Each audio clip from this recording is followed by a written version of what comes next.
Hello, আমি সুমনা। আজকে একটু চুলের যত্ন করতে চলেছি, তাও অনেক দিন পরে। টাইমই হয়ে ওঠে না। আর এদিকে দেখো আমার চুলের কি অবস্থা হয়ে আছে। যাই হোক, এখানে আমি ইউজ করেছি আমলকি, চা পাতা, ভৃঙ্গিরাজ আর হচ্ছে শুকনো জবা ফুলের পাপড়ি। যদিও এই সব কিছু আমি অনলাইন থেকেই পারচেস করেছিলাম। 2 কাপ জল দিয়ে আমি 1 কাপ জলে যখন হয়ে গেছে তারপর সেটা ছেঁকে নিয়ে আমি এর মধ্যে দই ফাটিয়ে দিয়েছি।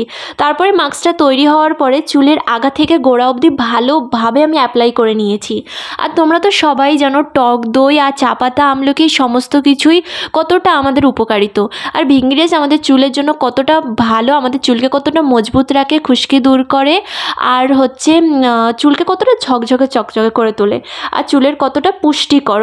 তো সেই জন্য অনেক দিন হচ্ছে করা হয়নি, তো আজকে ফাইনালি করে ফেললাম। আর ভালোভাবে অ্যাপ্লাই করে নেওয়ার পরে এইভাবে মুড়িয়ে আমি একটা কাপড় দিয়ে বেঁধে নিয়েছিলাম। প্রায় 1 ঘন্টা রেখেছিলাম আমি। তোমরাও এরকম কাপড় দিয়ে বেঁধে রেখো, তাহলে ভালোই হবে। তো তারপরে 1 ঘন্টা রাখার পরে আমি ওয়াশ করলাম, ঠিক আমার চুলটা এরকম হয়ে গেছিলো। আর তারপরে খুব সুন্দর স্মেল বেরোচ্ছিলো।